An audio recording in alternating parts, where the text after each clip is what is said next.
guys! Welcome back sa aking channel. My name is Mildred. At kung ikaw ay bago sa channel ko, please subscribe to my channel. So, sa video na ito guys is i-share ko lang sa inyo or i-update ko lang kayo tungkol sa pag-a-apply ko bilang isang domestic helper sa Singapore. 15 days ako magte-training sa training center ng aming agency. So, ibig sabihin nun sa loob ng 15 days, ako ay pupunta araw-araw dun sa training center para mag-training tungkol sa TESDA. So, meron namang accommodation ang aming agency, kaya lang hindi ako nag-i-stay dun. Mas pinipili ko na mag-uwian ako dito sa aking tito dahil, alam niyo yun, yung parang kapag bago ka at pumunta ka sa isang lugar na marami ng tao, alam mo yung parang hindi ka welcome. Parang ganun yung feeling ko. At saka meron na silang kanya-kanyang grupo doon, meron na silang kanya-kanyang mga friend-friend. At saka initry kong pumasok doon sa loob ng accommodation dahil nagpaalam naman ako doon sa agency na kunwari mag-stay in ako, and pumasok ako doon sa loob, and yung sistema sa loob parang hindi ko masyadong gusto. Ikaw na lang yung bahalang maghanap ng pupwestuhan mo. Basta nung pumasok ako, mayroong mga kwarto doon, and may mga tao naman na meron na sa loob. And alangan naman na makipagsiksikan ako doon sa mga tao na yun na ando na, and hindi ko naman sila ka-close or hindi ko naman sila talaga masyadong kilala. Kaya naman, mas pinili ko na mag-stay out na lang kahit na medyo nakakapagod at of course masyadong magastos dahil nga araw-araw tayo ay mamamasahe tapos kakain pa. Ayan, so yun yung sistema ko ngayon. And struggle is real dahil kailangan kong gumising ng maagap, kailangan kong gumising ng 3:30 para ako ay mag-prepare, maligo, or magsaing kung ako magbabaon ng kanin, kung gusto kong makatipid para naman hindi na ako bibili ng pagkain doon. Mula dito sa Valenzuela hanggang sa Pasay, inaabot ng 1.5 oras ganyan yung biyahe. Kasi kapag umaga wala naman traffic. Kapag pabalik na, masyado akong natatraffic dahil nga uwian nyo ng mga empleyado, ng mga estudyante. Kaya nahihirapan ako at napapagod ako sa biyahe. Pero wala akong choice dahil ang pinili kong choice ay mag-stay out. Yun nga lang, napapaisip ako guys, dahil ang alam ko yung accommodation is kasama sa pinagbabayaran namin ng salary deduction. So parang iniisip ko, parang lugi ako dahil ikakaltas yun ng agency sa aking sahod, and hindi naman ako nag-i-stay doon.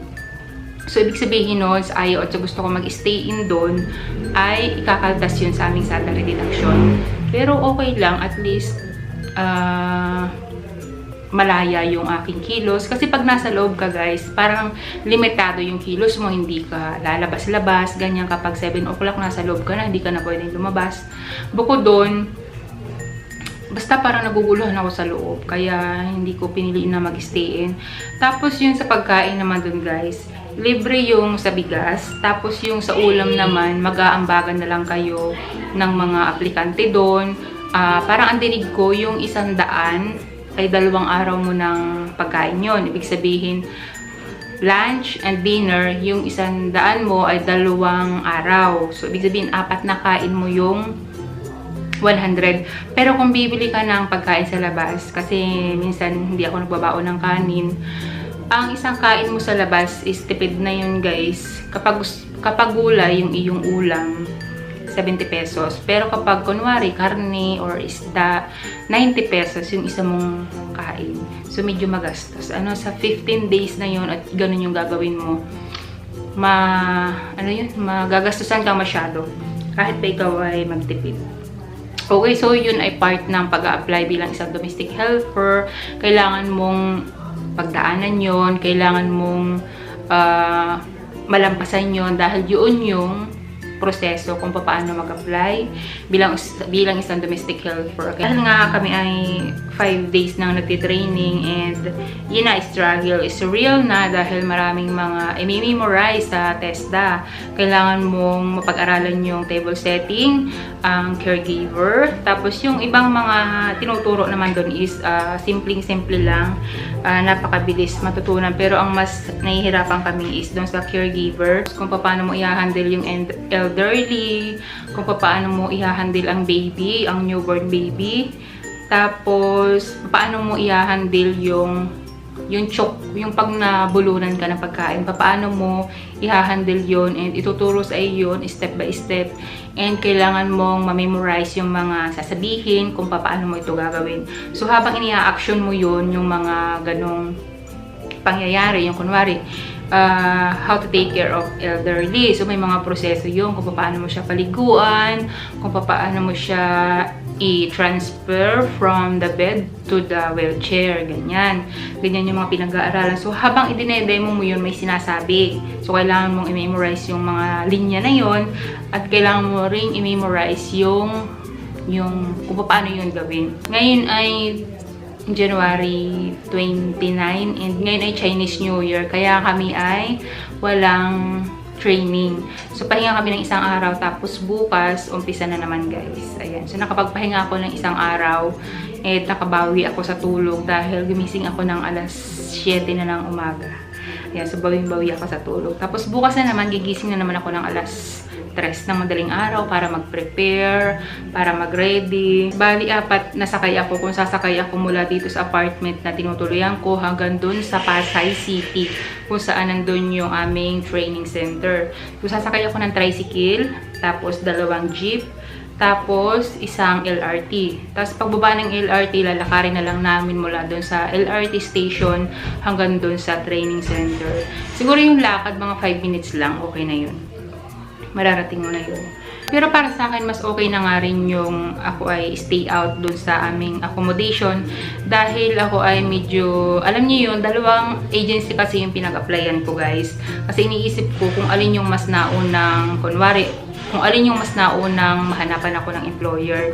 Nag-apply ako sa agency, yung in-applyan ko na yun is papunta sa Hong Kong, and wala pa rin namang update kung ano na yung apply ko doon. Kaya mas gusto kong mag-stay out, kasi ang dinig ko kapag nag-back out ka daw doon sa agency na yun, pababayaran sa iyo yung pinag-stay mo doon sa accommodation, tapos pababayaran sa iyo yung training or yung test na certificate. So kapag binayaran ko yung pagta-training ko doon, babayaran ko siya ng, ang sabi nila is 12,000 plus daw yun sa training. Alam ko yung totoo yung guys, kasi yung kapag nag-apply ka sa Hong Kong and kapag ikaw ay nag-training, magbabayad ka rin ng 12,000 plus. Ayan, so ready ako sa pagbabayad ng 12,000 plus dun sa TESDA. Kung sakali na mas mauna itong Hong Kong na makuhanan ako ng employer, inipapasa Diyos ko na lang kung saan ako dadalhin ng aking mga paa, kung sa Singapore ba or sa Hong Kong. Pero kung sa Hong Kong, of course, napakasaya ko, dahil alam naman natin na kapag sa Hong Kong tayo nagtrabaho ay sobrang laki ng sahod, at bukod doon ay wala pa akong salary deduction. Ang pinakakakatakot-takot ko lang talaga, kaya hindi ko pinuporsigi or pinupuspusan ang pag-a-apply sa Hong Kong, dahil natatakot ako sa terminate guys.